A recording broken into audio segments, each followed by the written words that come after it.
have a penis, girls have a vagina. No way! Yes way! What is up, space pirates?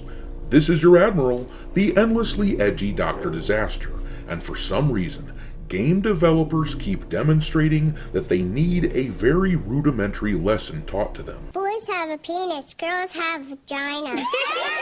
Well, you taught them the basics. That's important. You wouldn't think it would be that difficult, but rather than use male and female in their games during the character creator mode, developers keep going back to the weird convention of using body type A and B. It's such a strange thing because it's just trying to confuse people. After all, we all know what a boy is. We know what a girl is. But what in the hell is a body type A? God, no. Please, what is that? Don't tell me. Of course, really, the confusion is the point when it comes to this sort of thing. When a game developer decides to use the body type stuff, they are pandering to the modern audience. They are pushing the weird gender ideas of the permanently, purposely confused in an effort to normalize the confusion. That is why games like The Outer Worlds 2, being released by Obsidian in a little over a month, that is why they are using the body type thing in that game, and it's why they used a weird pronoun system in Avowed when that game came out earlier this year. They want people to be confused. They want to blur the lines between the sexes. Dude, I don't get it. I don't get it either. And that brings me to this news, which has been circulating on social media. This was brought to my attention by this post here from X user Pirate Nation. It says, Digimon Story Time Stranger will feature Type A and Type B instead of male-female. And if you look at this picture included in the post, you can see that yes indeed, somebody got a screenshot of some gameplay, and right there it says that they are using a Type B character. And I don't know about you, but that is just inhuman sounding. It reminds me of someone describing the kind of diabetes that they suffer from. Or really, what it sounds like to me, it sounds like the way that a cold, calculating robot would describe sex and gender, because the people who push this shit are seemingly devoid of basic humanity. Attractive. Nice software.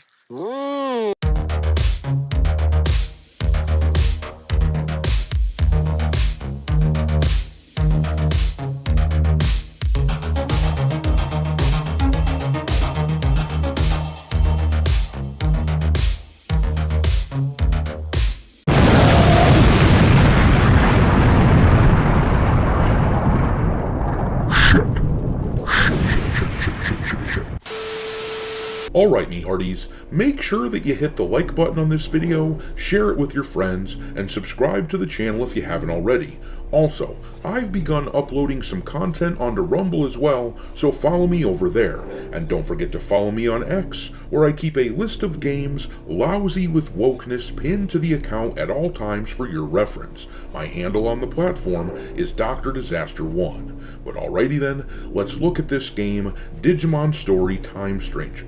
Now, to be perfectly clear, and I don't mean to offend anyone out there who might be a fan of Digimon, but I have always regarded the franchise as the blatant copy of Pokemon that it is, and more than that, I always thought it was a lame, blatant copy of Pokemon. Pal World was at least something a little bit different. It's a copy, in my view, but at least it's a little bit different.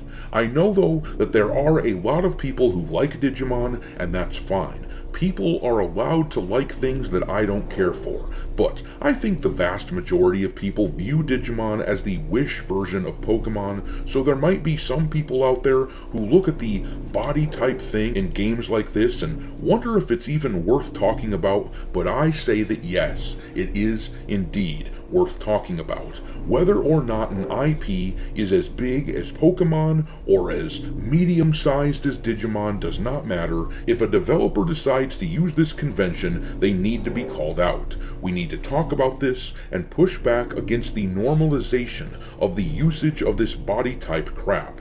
Now, I bring this up every time we talk about this subject, and I guess I apologize to anyone who has already seen this, but it has to be mentioned because it's extremely pertinent. But this past January, the CEO of CI Games, who developed Lords of the Fallen, that dude saw people debating the usage of male and female versus body type, and he opened up a poll on X for people to voice their opinions. Now keep in mind that Lords of the Fallen, prior to this poll, actually used the body type A and B convention, so it isn't as if this guy had an audience that was predisposed to be skewed against this body type A convention. But anyhow, he asked people whether they preferred male and female or body types, and a massive 88% majority answered that they wanted to be called males and females after tens of thousands of people voted. And to his credit, this guy then had his developers change the terminology in their game, standing by what people wanted. Meanwhile, there are shit tons of game developers who refuse to listen to gamers. Some recent examples of this are Outer Worlds 2, as I mentioned before, which is coming out in a month and a half. That game was made by Obsidian, and those devs are woke as hell. They are absolutely lost, having delighted in driving people away with their strange gender ideology in Avowed. But anyhow, there are other big games that have been doing this. Pal World has been knocked for doing this crap, and there was a big controversy this past year where people were calling them out for this, and then the community managers on Steam actually banned anyone talking about it on the platform. The ones that really annoy me though is when a developer does this shit in a remake or a remaster, because basically they are defacing someone else's artistry. They did it with the Elder Scrolls Oblivion remaster this past spring. They did it with the Dragon Quest III remake last year. I will at least give Digimon Story Time Stranger this: they aren't dragging down someone else's work when they do this shit in their own game. At least they are tainting their own creation. But one thing I did want to point out on this screen here is that at first glance, I was under the impression that what we were seeing was the character creation screen. But when I look at this again, I'm not so sure. At the top there, it has the header game settings, which implies that this is actually mid-game. And then if you look at the options below that, it gives you choices like camera sensitivity, screen brightness, mini-map rotation, etc. So this looks like a screen that you can access in the middle of the game, which means that the protagonist appearance option, which is at the top right here, that option appears to be changeable right in the middle of the game. What this means is that it looks to me as though you can toggle between using a girl or a boy right in the middle of the game. This is subtle, but actually it's one of the most extreme usages of this interchangeable gender mentality that I have seen in video games. I can't recall seeing a game that lets you change your gender in that way mid-game before. Now, I'm sure there are some out there, mind you. I'm probably just forgetting them. But when you combine this with the fact that they are using the body type descriptor instead of male and female, well, it really seems like there's something purposeful going on there, doesn't it? And despite the fact that I was kinda given this franchise crap, I know that there are a lot of people out there who enjoy Digimon, and that's cool. After all, they've sold over 1 million copies of their games in the past, but I would certainly advocate against supporting this particular entry in the IP, because I know that I'm not alone in saying that I'm quite tired of this progressive crap encroaching on the rest of the world, despite the fact that most people don't want it. Anyhow, I'm gonna leave it there. Drop your contempt for this game and this sort of practice into the comment section below, and we will talk there. Thanks for watching, me hearties. If you haven't already, your Admiral is inviting you to subscribe to the channel and become a part of the crew. Life as a space pirate may not be glamorous, but there's always plenty of booty.